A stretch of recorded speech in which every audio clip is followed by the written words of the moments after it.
Muhammad Dovin Maula Jamil, putra aktor Ibnu Jamil, mencuri perhatian publik setelah dinyatakan lulus seleksi masuk Akademi Militer Akmil 2025 di Magelang. Momen kelulusan ini begitu mengharukan, terutama bagi Ibnu Jamil yang terlihat menangis dan memeluk putranya di tengah ribuan orang. Ia mengungkapkan rasa bangga dan bersyukur atas pencapaian Dovin, serta mengucapkan terima kasih kepada semua yang telah mendukungnya.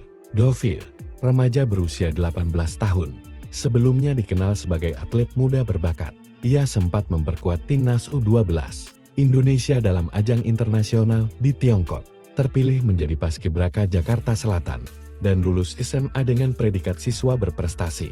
Meski berasal dari keluarga publik figur, Dovin memilih jalan berbeda dengan masuk dunia militer, menunjukkan tekad kuat dan pribadi yang berdedikasi.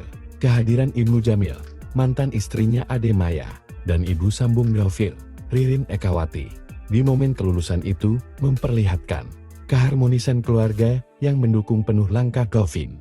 Kini, ia siap menempuh pendidikan taruna di Akmil, membawa harapan besar sebagai generasi muda yang tangguh dan berdedikasi tinggi.